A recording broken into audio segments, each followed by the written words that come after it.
Good evening and welcome to the 11th episode of Elliott Astro-Imaging. I am your host and I'm back after the last session, which did not go so well as we lost internet connection not once but twice. So as I was saying, the last session did not go so well and we had some technical difficulties with the internet, but we're up and running now. And had a little bit of time to take the setup here because I was trying to decide what object I was going to get tonight. So I wanted to set up and get everything all just right. So we are good.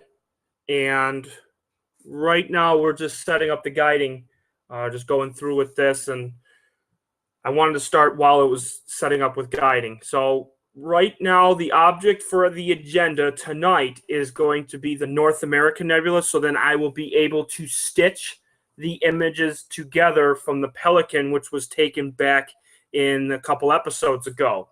So we are doing good right now at this point. Just want to get everything all set up here. As we're just on the E step right now for the PhD tracking.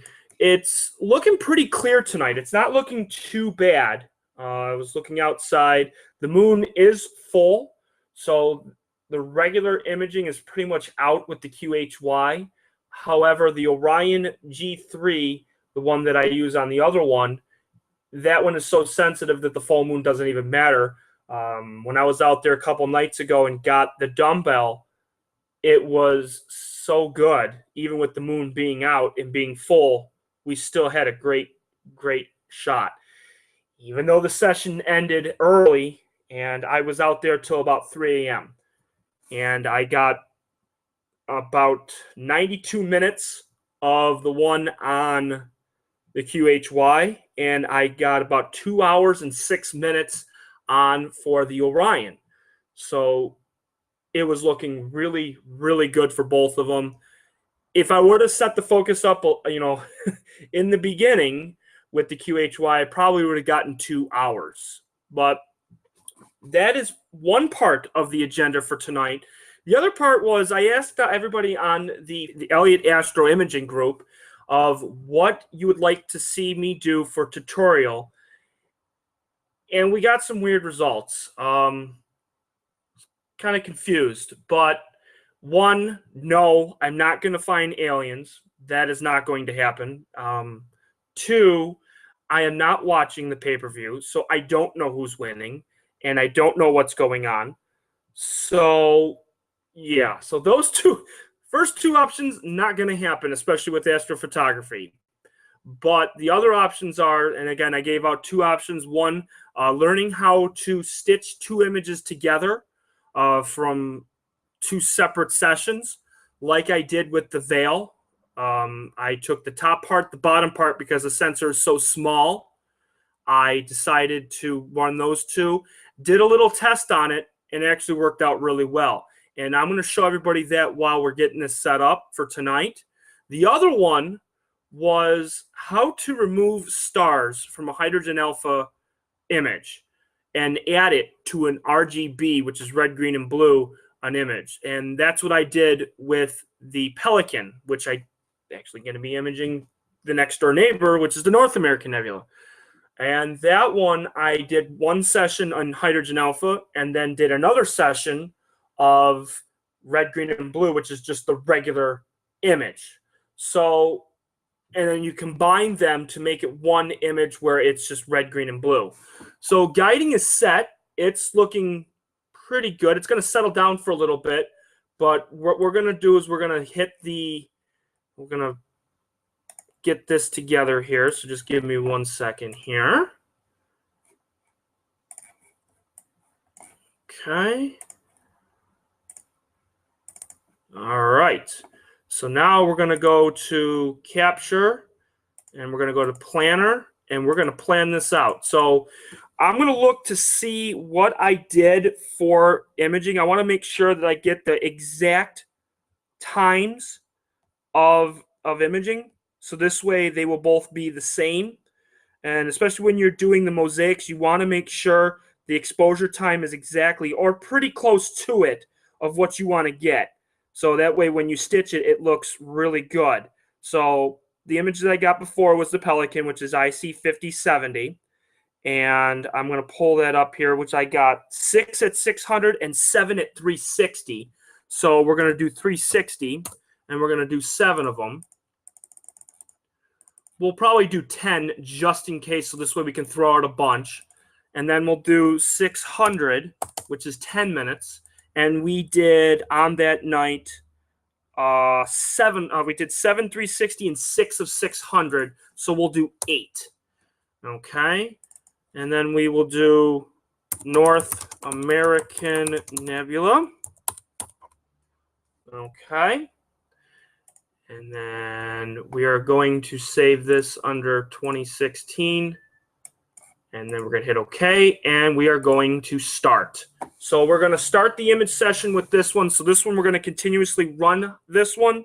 So this way we don't have to worry about it. So this one is ready to go. And we don't have to really do much with that one. Just let it do what it's got to do. And the other one, of course, is the Orion G3. So we're going to let these go while I'm going to be doing the stitching and doing the tutorial on that one. So this way you don't have to worry about it. So give me 1 second here. I'm just going to do Orion G3 camera. There it is. All right. We're going to hit sequence.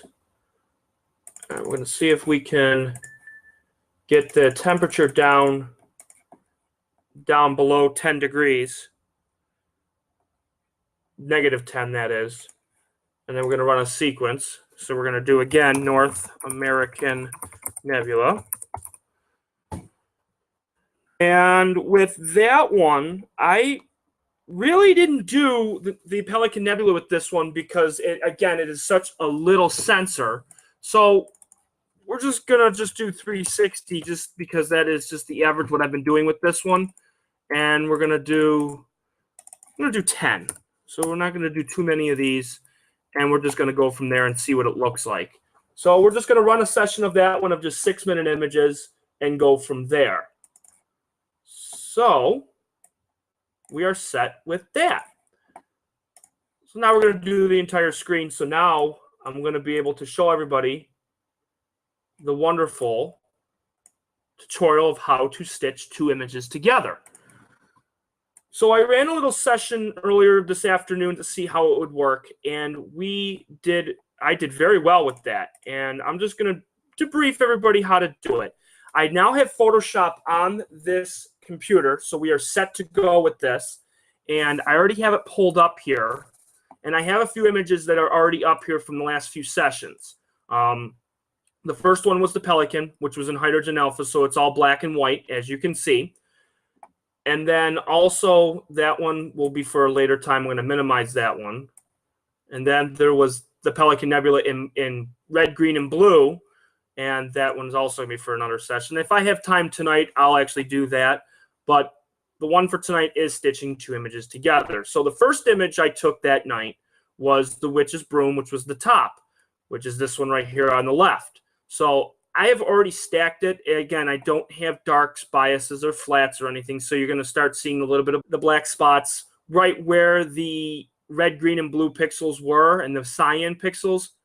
So this is what we have here. And then on the right-hand side was later that night, which is this one right here. And this is the bottom of that veil.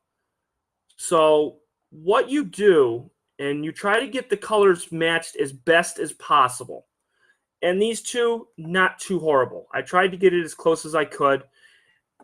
It won't be too bad. What you do is you go to File, and you go to Automate. And what you do here is you go to Photomerge, which is on the bottom. So you click Photomerge. You can do Auto, Perspective, Cylindrical, Reposition, or Interactive Layout. Just do Auto. That's probably the easiest way to do it. And then you just go to Browse, okay? And then you go to the desktop where I have it. and then just click the two that you have, which is called West 1 and West 2. Okay, so now they are in there. So then what you do is you want to blend the two images together, and you just hit OK. And then what it will do is it'll take both images, it'll try to do the background for the both of them, and then you will actually see it doing it before your very eyes. It's quick, and it's fast, and it's done. So just like that, it's all done. And then this is the image right here. I'm going to maximize it so you can see it. And looking at this, you really can't see that line that it blended. You really can't. I mean, the line would be right across here. And I don't see anything. I mean, even if you zoom in here, you really can't see it. And that is absolutely fantastic how it does it for you. You don't have to line the stars. You don't have to do anything. It does it all for you. So then what you do from here, and I will do a little tutorial to actually do the actual photo process of it, is what you do is you just go here and you go to the line with the drag tool, and you just go here. You want to get it as close to the edge as possible, drag it down, and then just get it to be just a box, which is right there. And I'm going to zoom it out a little bit here. There we go. And then you go to image and you go to crop. So then you're going to crop out the stuff that it didn't stack or didn't blend together. So then you have it. And then you just hit Control D for deselect. So it deselects that box that was out there. And here's the image here. So we're set with that. Sometimes I like to make it a little bit better. So then you could always go to rotate. So you can rotate the canvas. And you can rotate it like this. Or you can rotate it the other way. You can rotate it CW like that. That was probably the best way to do it. But what I just wanted to do was do a tutorial on the Carboni Tools. And the Carboni Tools is a great thing to have for astrophotography. And that is down on the bottom here. And that is for either CS3, CS4, CS5, or CS6 for Photoshop. They have different presets for tools that you can use to actually make the image better. So I'm going to zoom in here on a couple of stars so you can actually see the difference. The first thing I do is we're going to merge these two together. And you're just going to merge the visible so now it's one full image. From there, you're going to run the presets. And the first preset is make the stars smaller. So what it's going to do is it's going to convert the mode, duplicate, and you can see all the steps that it's going to do. And I don't have to do anything except just hit the run button. And it's going to run it, and it's done, just like that. The next thing you could do is always do undo merge down, so then you can actually see the difference in the stars. As you can see, the stars did get smaller, but the actual image itself for the nebula did not. The next thing I do is I like to keep the deep space noise reduction next. And you're just going to hit that button, and it's going to go, and that's done. Just like that. And you could take a look, and again, we're going to do the undo merge down, and then you can actually look to see that it actually did it, and you're done with that. The next thing I like to do is I like to increase the star color, so this way you'll be able to get the stars, the actual color itself. And you're just going to hit run on that one. So you can see that this is extremely easy, and it makes it like 10 times better than what you have to worry about. So you can see that the stars actually get even brighter, and of course, looking at it from a distance, it looks really cool. And I like that. You'll be able to see it even better. The next thing that I run after that is the enhanced DSO, and that is right down here. Now, they have a preset to this. You can move these up, down, it does not matter. So then this way you can keep it, so then you can just hit the button and let it run all itself. Now the enhanced DSO takes a little bit of time, but if you have a fast laptop or fast computer, this will actually be done within, like as I said, seconds, and then it's done. And then you don't have to worry about it. So you can actually see, and I will do the undo merge down, and then you can see the difference of what it did. So you can actually see it enhanced the DSO. It made it a little bit bluer, but that's fine because you can actually get the blue out of there. It's not a huge deal.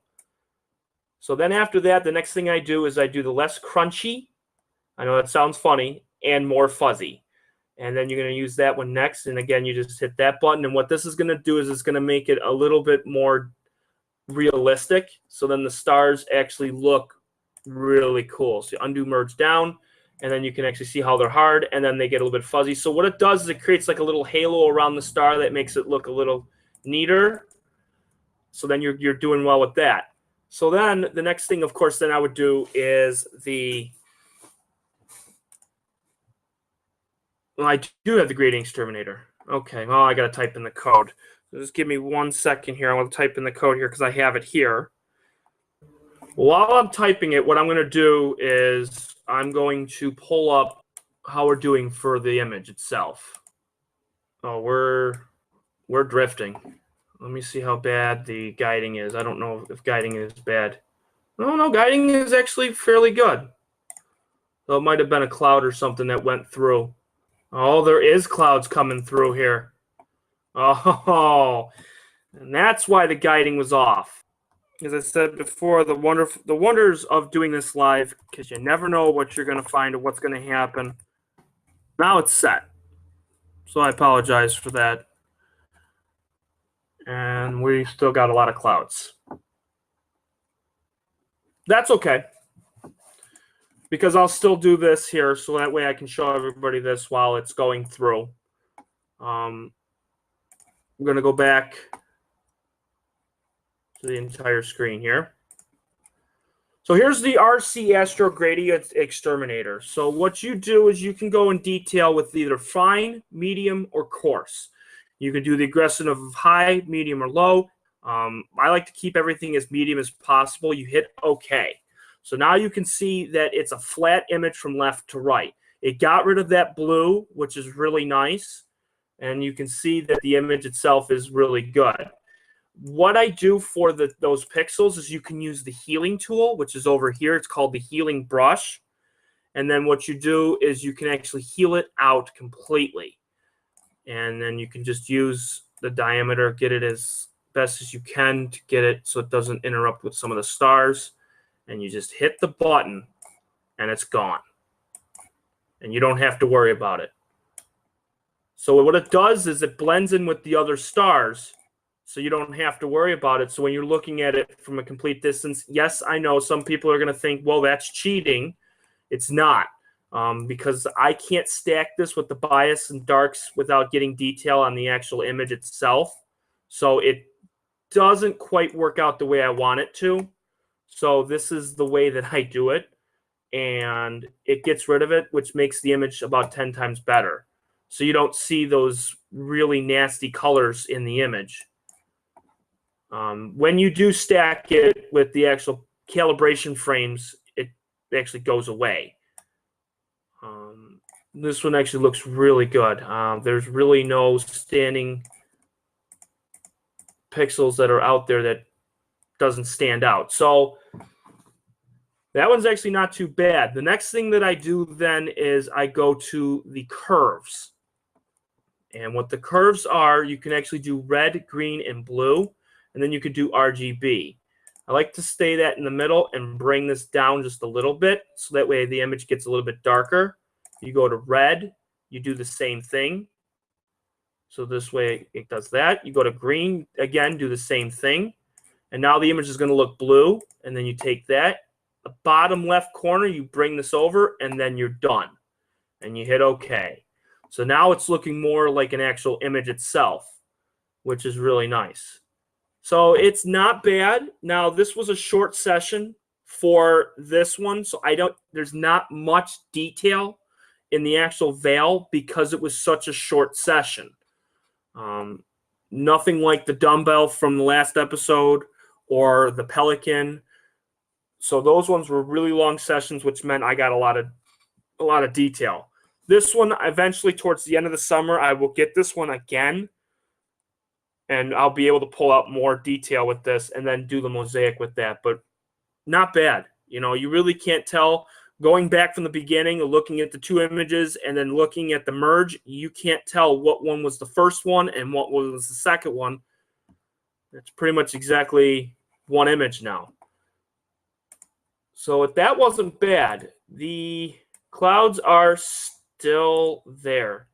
Let me go outside real quick and take a look and see how bad the clouds are on that side. It's just one band of cloud that's going through right where I'm imaging.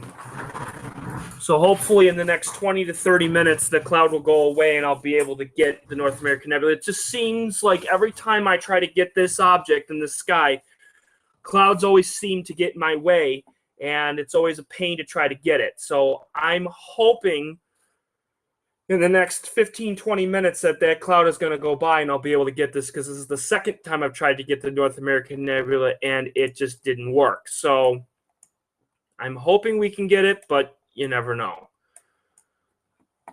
So the next thing, I would like to do is do the starless image, but I think I may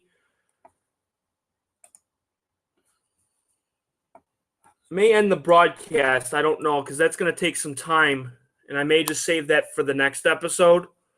Doing the starless image on a hydrogen alpha and putting it with a RGB image, because that alone will take 15, 20 minutes to do. I was hoping that we can get something. I can move the camera and see, or move the telescope and see if we can get something on the other side. So just give me 1 second and see what is on the other side. So hopefully I can get something for everybody to take a look at.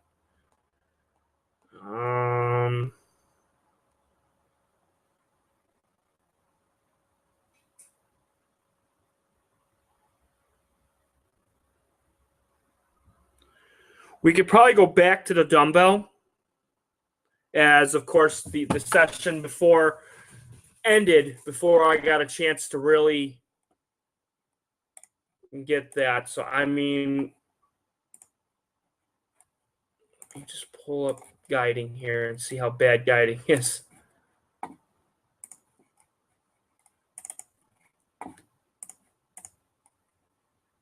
Well, guiding is still pretty steady, but it is bouncing all over the place, and you can see the clouds actually coming through the actual screen, which is distorting the stars a little bit, but it is really struggling to hang on for guiding. Let me check to see where the dumbbell, see what the clouds are, where the dumbbell is. Well, there's a couple more clouds that are coming through, so it does not look promising at all. So I may have to delay the dumbbell to the next episode. But if anybody has any questions, by all means, you most certainly can ask away in the Facebook group, which is the Elliott Astro-Imaging group, or you can send me a message directly. And also, please subscribe, or hit the like button.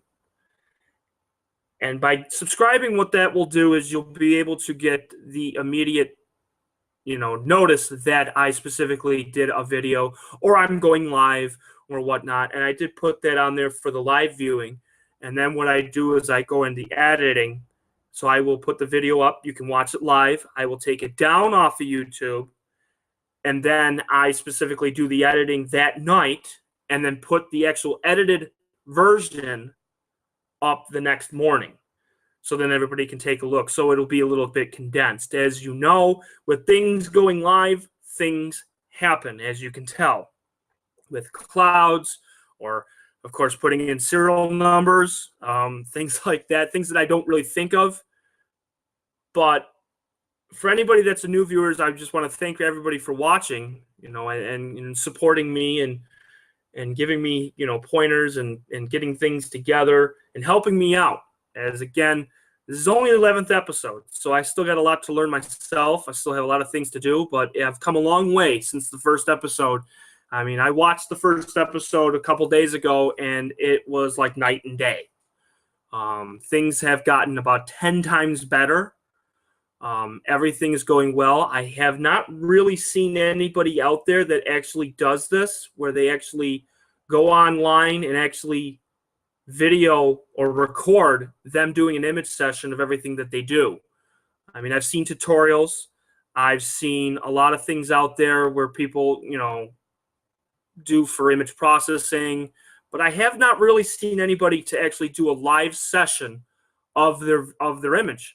And I'm hoping that I can continue and keep going with this and getting as many people to watch this and support. That's all it really is about. I mean, I wanted to do this solely because I would ask somebody to come out here and sit with me and watch the screen pretty much.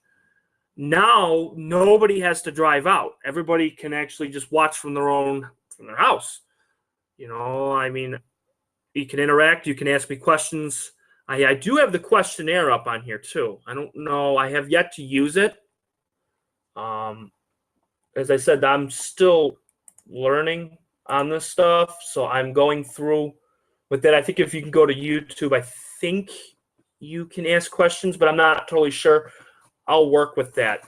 Another thing that I've also wanted to discuss with everybody now that I have, you know, the sessions and running through is I'm going to try to see if I can do this 2 nights a week, 2 set nights a week. So this way everybody knows when I'm on. And of course, things happen when I'm doing an image session where I might take a little bit of time. So if I say 10:15, it may be 10:30. So please be patient with me as things, it's never a set time. So I may just put on there 10:15 to 10:30 because I do not want to start while I'm just starting to guide or just starting to do something. It may take some time. So I always tell people, just bear with me. Doing live sessions is a lot different than going on there, taking a videotape of something and then going home and editing it and then uploading it. This is live, so things can happen, which is totally understandable. So I will try to do 2 nights a week, whether it be Mondays and Thursdays. And then if it's clear, say for instance, if it's clear Tuesday instead of Monday, I will announce it earlier. But I'd like to do at least 2 nights a week. And then, of course, the times of being 10:15 in the summer. And then, of course, it going down as the months will pass. So as it gets to be September, October, November, and December, the nights will actually start getting longer. So I'll be able to get more of imaging done. And I'll actually be starting earlier. So I'm hoping that this will work out well. And again, if anybody has any questions, feedback, anything, please let me know. You can always comment on YouTube or you can comment on Facebook and you can ask away. So I'm going to end the broadcast. Again, thank everybody for watching and have a good night. Bye.